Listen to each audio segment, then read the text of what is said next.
Coach Dave Tippett.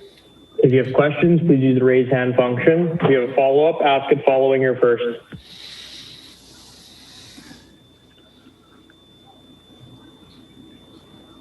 Reed Wilkins, 630 Chad.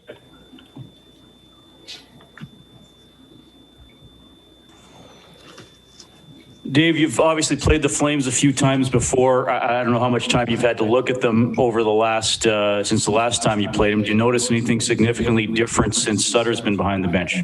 No, whenever you get a new coach behind there, you're going to play with there's going to be some extra vigor in their lineup. And, they won a couple games since he's been there. So we know what we're up against, but we're coming off a game where we felt like we didn't do enough to win, so we've got to be a little better tonight. All right, and I thought when they played you, I guess a week and a half ago, a lot of hits in that game. Tell me a little bit about your team's willingness to engage there, and do you tailor the lineup to potential physicality tonight? Oh, you got to play hard. If you're not going to play hard, you're not going to be competitive. So. It was a competitive game last week, and we expect it to be a competitive game tonight. Jim Matheson, Post Media. Dave, will you be playing Connor McDavid and Leon Draisaitl on a line again this evening? That's the way we practiced this morning. Okay. The other question I have for you is Zach Kassian.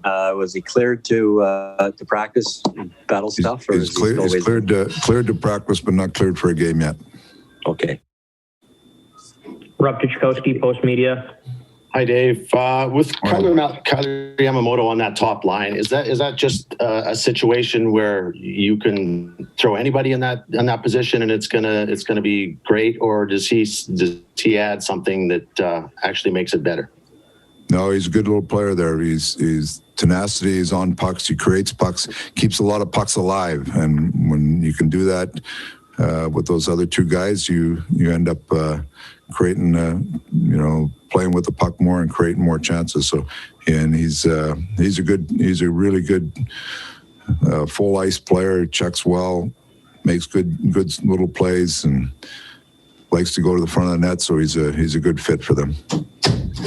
Yeah, his emergence since he came has been pretty impressive. I mean, in the first couple of runs he took of the team, it took a little bit of time, but once he got his feet underneath him, can you maybe speak to just the progress he's made in a short time to become not just getting his foot in the door, but emerging as one of the top, emerging as a legit top six forward? Well, you got to remember his first-round draft pick. It's going to take some time to get going. These players are drafted young. Everybody expects them to jump right in and be the same player they are in junior. They've got to learn. There's a lot of learning to do between junior and getting to the NHL, especially a place in the NHL where you got a lot of responsibility on a line. So he's a young player that's put the steps in. He played in the American League, and now he's getting the benefits of his work is coming forward now. So he's a good young player. He's a smart player and willing to do whatever it takes to help the team win. And he's turned into a good player for us.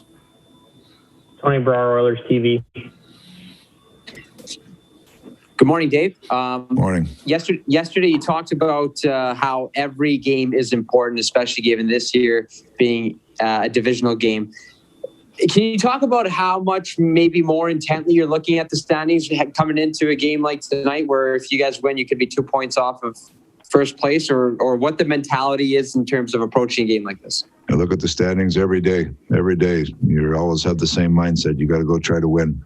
2 points are more valuable than not getting 2 points. So that's how we're looking at this.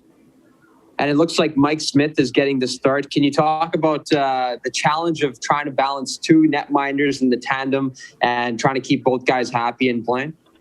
They'll both be happy. If you look at the schedule and how many games we play, they'll both be happy to be playing. Mark Spector, Sportsnet. So you're playing your two big guys in the line together, or at least at practice. What do you hope to see, and what are you trying to see out of the rest of your team, out of the other three lines? Is there something you're looking for when you align like this? we're looking for our whole team to play well, play hard. Everybody's got to do their part. And, we've left Nuge and Ennis and Pugliarvi together for a couple games now. The Vancouver game, I thought they were better, especially later on in that game. So we'll see if they can continue to build a little bit. And, you're looking for competitiveness and balance in your lineup, everybody doing their job. On the second line with Nugent Hopkins, I would think has to give you some production at some point. That's, second lines are supposed to put some pucks in the net over the course of time. Would you like to see more from them? Well, they've only been together a couple games. They got one against Ottawa, so they're 1 for 2. So they're doing all right so far. Jim Matheson. Chris Russell will be back in too. Was he out because he just banged up, or did you want to see Caleb Jones a little bit more? No,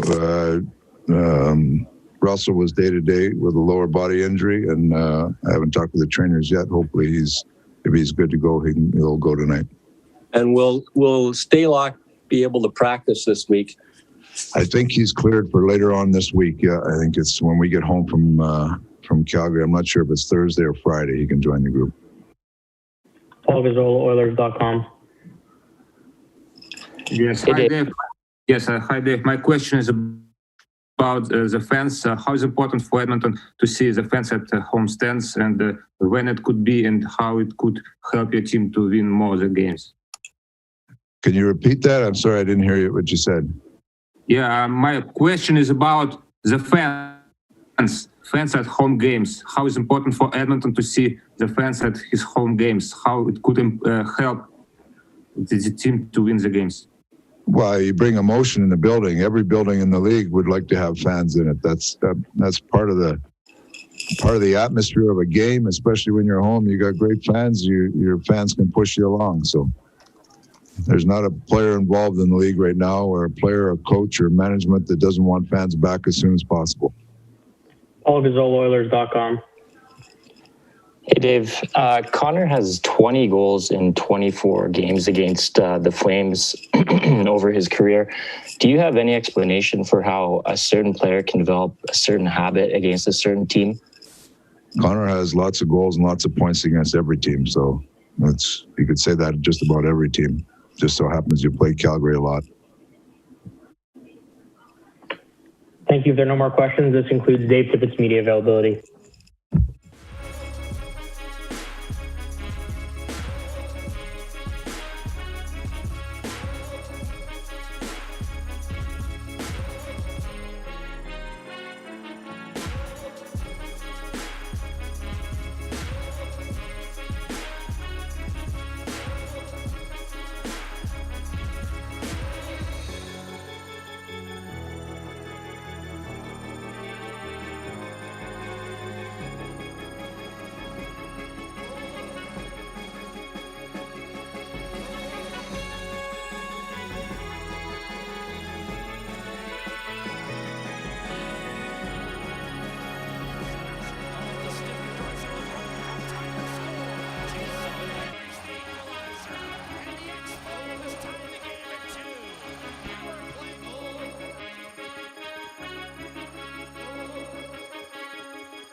Rob Tychkowski, Post Media. Kyler, I'm just wondering for yourself, or I guess for any player really, when you look at the lineup sheet and see that you're skating with Connor McDavid and Leon Draisaitl, what goes through a player's head in that moment? For me, it's just play your game. They're going to do their thing on the ice. Once you start trying to look for them too much, then they get handcuffed. You get handcuffed. So just going to go out there, try to play my game. Just do everything I can to help them and the team be the best. How do you ensure that you're not somebody who just happens to be on the line, but you're somebody who's actually making the line better? I mean, you have to have a fair amount of confidence and a fair amount of skill to make sure you assert yourself like that. Yeah, I just try to go out there, work as hard as I can, win battles on the boards, keep pucks flat for them. So, there's things that, I need to do to help our line. I'm going to try to go out there and, execute it. Jim Matheson, Post Media. I would presume there's about 700 players in the league would die to play with McDavid and Draisaitl. Do you think you're the luckiest guy in the NHL? I probably am. And I guess, I guess that would be not much different than if you're playing with Crosby and Malkin or something. It's just one of those things where you seem to fit the style of game that they're playing. Is that how you see it? Yeah. It's pretty easy to fit in their style of game. You kind of just let them do their thing. And then you do your thing. And, and right now it's kind of working out. So hopefully we can keep going. Thank you. Any other hands, media? If there are no more questions, this concludes Calgary Yamamoto's media availability.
Mark Spector, Sportsnet.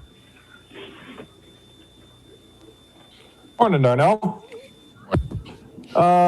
So us in the media tend to look at matchups like Edmonton, Calgary, and how they're tougher games, and everyone gets up for them, and we tend to sort of like you judge a player on how he plays in what we would call a big game, right? Is it fair to judge players on how they perform in matchups like Edmonton, Calgary? There's different matchups over the course of the year, and everyone presents a different challenge. So, I mean, is it fair? Yeah, I think in the same token, you can't base everything off of one matchup or one team you play against, because there's so many different teams and teams present different challenges. Do you you guys have beaten Calgary a few times this year. You're coming off of 2 wins against them. Your confidence is clearly pretty good when you're playing Calgary, if that's, for what that's worth. Does that, when they get a new coach and as the season goes on, does what happened in a back-to-back game back-to-back games a couple of weeks ago, does it really matter? Is there anything left over from that? Yeah, it's the same players that played in that game that are playing in the one coming up today. But with that said, I mean, they played really well the last couple of games. Obviously, their coaches brought some life into their team. It's a team that's playing hard, and it's not going to be an easy challenge by any means. So it's going to be a good test anytime you play a rival, especially a provincial rival. It's always a good test, and obviously, like I said, they're playing really good hockey. Tony Brower, Oilers TV. Good morning, Darnell. You guys are 8-4 on the road so far this season, obviously finding success there. Can you talk about how it's maybe a little bit different now heading into a road arena as compared to a normal regular season, and if that has any sort of correlation as to why you guys have been able to find success on the road? It's a little different. I kind of miss getting booed by the fans and chirped by the fans. Usually you come into Calgary and it's a pretty hostile environment. I think as a player, you kind of miss a little bit of that with no fans. But we've found ways to create our own excitement and play a good, strong, hard game on the road, and that needs to continue. I think it's kind of been an identity of our team when we get on the road. We just play solid, keep the game in front of us, and it's been like that. Not only this year but last year too, and it's a good sign, something that we need to continue to build on. Yesterday, during his media availability, your head coach talked about how every game is just so important this year. From a player's perspective, can you talk about how you've been able to approach the game and if that's added a little bit more excitement into your guys' game heading up to a game like tonight, and just anything that kind of resembles how it's a little bit different than it was in past seasons? Well, yeah, when the season schedule is condensed the way it is now, you get to this point in the season and every game matters, especially look how tight the standings are. In a game like this, you're always playing in division, so it's almost I feel like 4-point swings because they get 2 and you don't get the 2 that you want. So it's an exciting schedule to be a part of, and you need to embrace the challenge. Jim Matheson, Post Media. Darnell, I haven't had a chance to ask you about the Lucic fight. You're friends, so what were you thinking when you were fighting him? Oh, Luci's a great guy. You just you go out there, you're a competitor, so you drop the gloves. I don't think much when I fight, to be honest. So. It's no more than, say, because you've had lots of fights in NHL, but have you had a lot of fights with guys who actually were on your team before or are friends? No, I don't know if I have, to be honest. Probably a couple of occurrences, but you don't really think, to be honest. You're just out there playing. And playing with Tyson Barrie, you both got lots of offense. Are you both looking for one another too when you're playing together? Usually a pairing, one guy is more of a defenseman, shutdown kind of guy, often with a real good offensive player, as Tyson's been his whole career. But it looks like both of you have lots of offense. Are you feeding off one another in that regard? Yeah, we're finding each other, getting a sense of where each other are on the ice at all times, and it's he's been fun to play with. He's been he's so creative, and every time he has a puck, he's very dangerous. So it's been fun to play with him, and we've starting to build something pretty strong. We need to continue to build on it. Thank you. If there are no more questions, this concludes Darnell Nurse's media availability.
Just as the power play was set to expire, Draisaitl pours it into the back of the net.